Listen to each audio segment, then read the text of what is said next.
Hey guys, it's Mr. Mini Painter here with another paint tutorial, Lord of the Rings, Middle Earth. Today we're going to be painting this Captain of Arnor.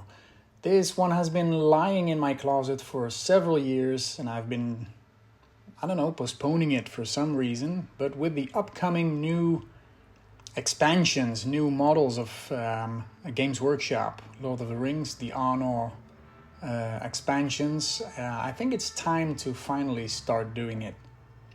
And I started with priming the model in a simple grayish color. You can use any primer you like. Some like to prime it black. I usually switch per model. Some I do gray, some I do black. I think it depends on the tones you would like to use. If you want brighter colors, you use a light base color, a light primer. And if you have mainly dark colors, black would be a preferable option. Now I'm going to start with the face, and I'm using a base coat of Bugman's Glow. There is very little skin on this model. Make sure to use a fine tip.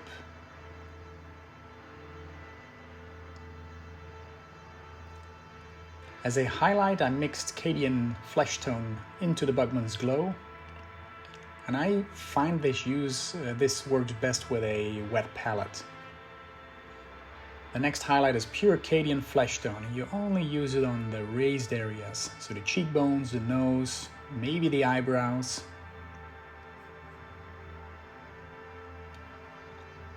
Before washing it, I gave it a very fine edge highlight of Kislev flesh to make his face a bit more pale, and I then of course let it dry, washed it with Wayland flesh shade to create some nice shading. For the beard I used Rhinox hide as a base color. Beard and mustache, make sure not to touch the previously painted face.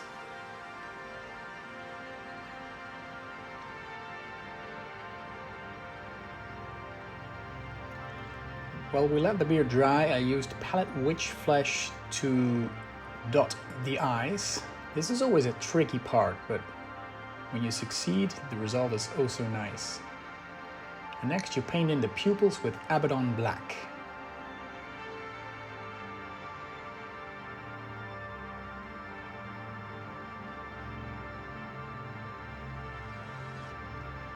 Now, next we're going to highlight the beard, and I used Mournfang Brown, pure Mournfang Brown, to create some lines so you can create the effect of strands of hair. So make sure to use a vertical position of your brush. I use a fairly large brush to paint the armor, all of the armor with Leadbelcher. And I think I made a mistake because it was too blotchy, too much at once. So I continued with a smaller brush. Hit all of the armor, shade it with Null Oil. Don't forget the tip of the helmet, the leg armor, the chest plate, and the brims of the shield.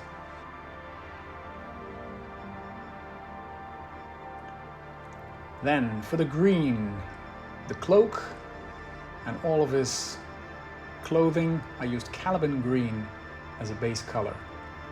Now, when priming gray, Caliban green can sometimes look a bit translucent, as you can see here. So, better to go over it twice in a thin layer.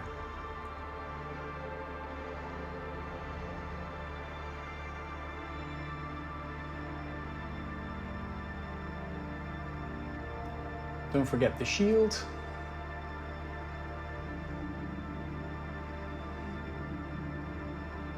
Now once this is done, I'm creating some shading in the recesses of the cloak while mixing Abaddon black to Caliban green in about 50-50%. This way you get some nice shading in those deeper areas. We're going to be highlighting the rest, so don't worry if you touch too much.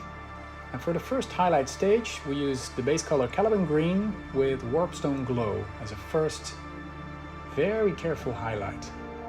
And you can go fairly wide in your highlights. You don't have to be very small because we're going to be adding up some colors. We're going to highlight up more layers.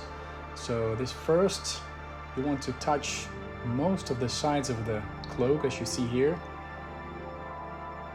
and build up your color to a very fine highlight. Now it's better to go over it maybe twice and increasing the highlight color.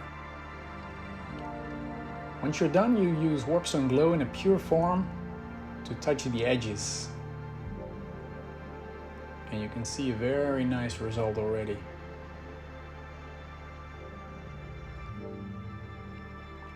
When using the side of your brush, you can create very fine lines.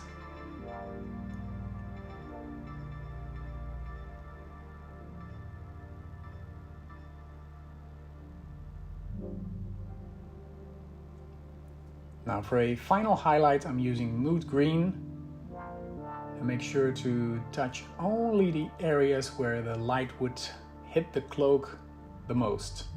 Do not forget the edges of the shield, his wrists,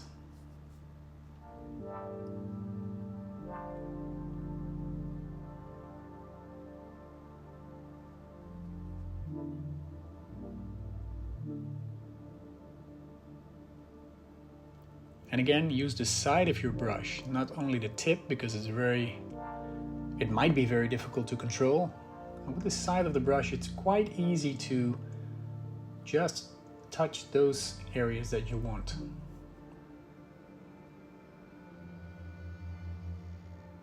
Now I'm not a professional, but I find this an easy way of doing it.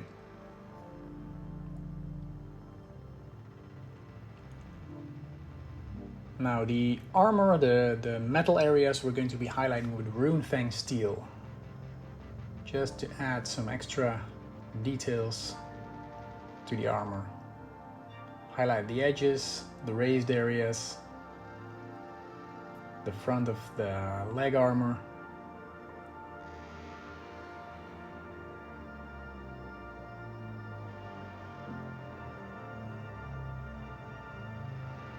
Any spot the light would hit. Don't forget the sword.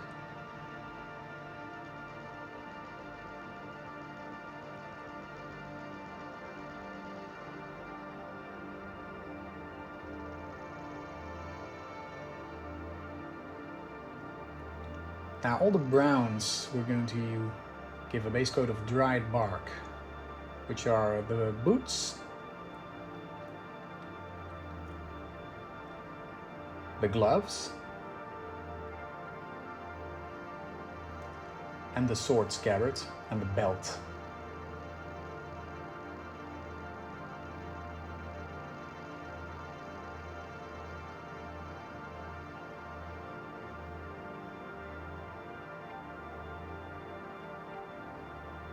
And then again, go easy on this. Don't rush, because you do not want to hit your previously painted areas and do them again.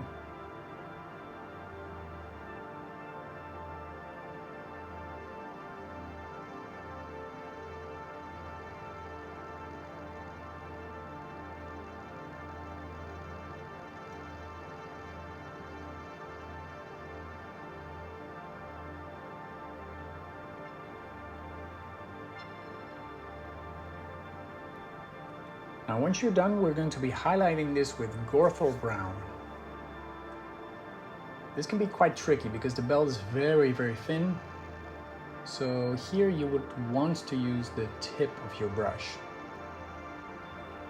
Create some nice highlights on the gloves, the fingers.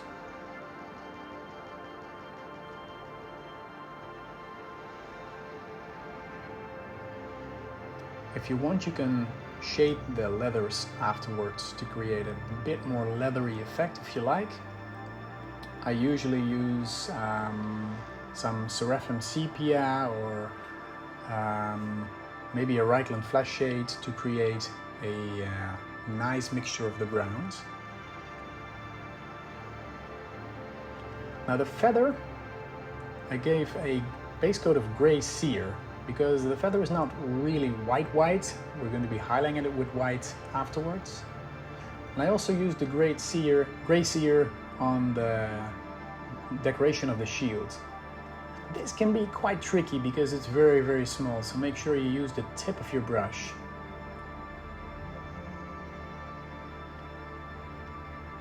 Do not use too much paint because it tends to clog up. You create a big drop on your beautifully painted green, and you do not want this.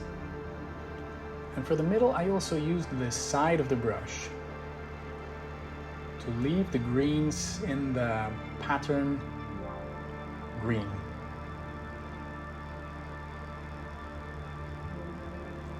Now I'm going to be highlighting this with pure white scar. Go very, very, very careful on this one.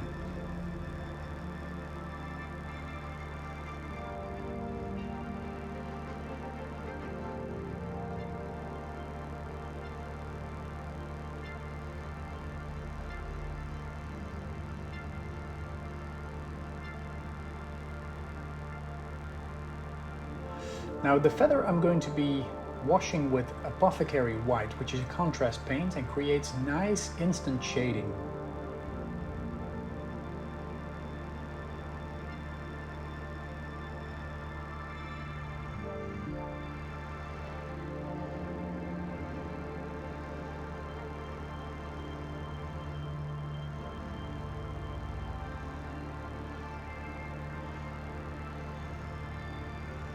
Now all the coppery gold parts I gave a base coat of fulgurite copper.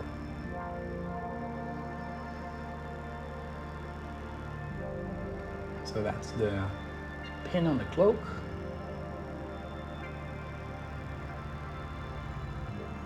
The sword.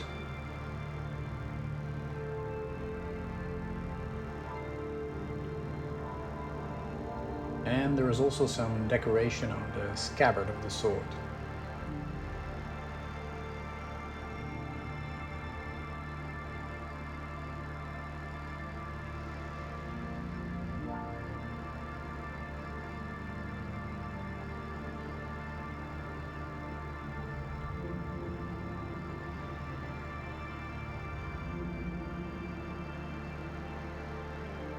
I gave it a wash with some Agrax Earth Shade to create some shading, and I then highlighted it with Sycorax Bronze.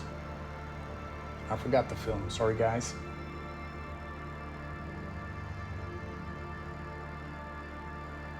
The straps on the shield, I gave a first layer of Rhinox hide.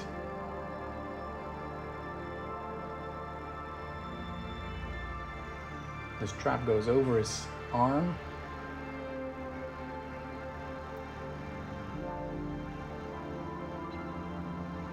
It's quite hard to see with these older metal models.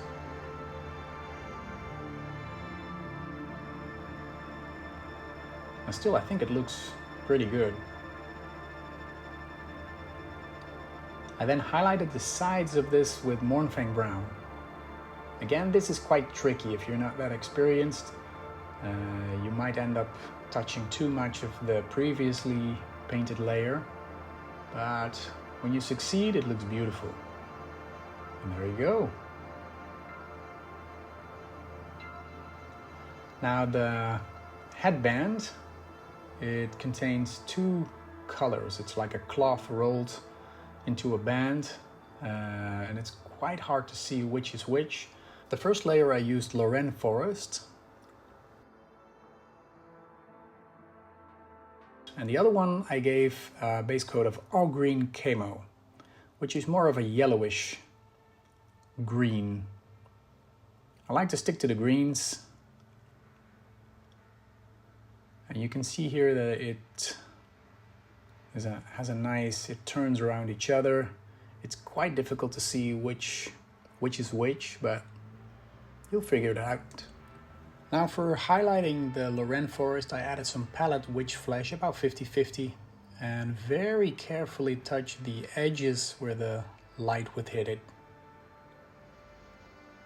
to create some nice highlights on this green. Very subtle. You can add some lines or folds if you want. For the all green camo, I used a highlight of pure pallet witch flesh, as it is a very bright color of itself. Just touch the edges and highlight the very tops.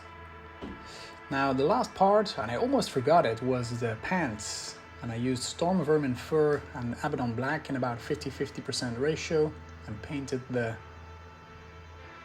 small visible parts of this piece of clothing. And I highlighted it a little bit with pure storm vermin fur, as it's barely visible. And after this is done, you can continue on your base.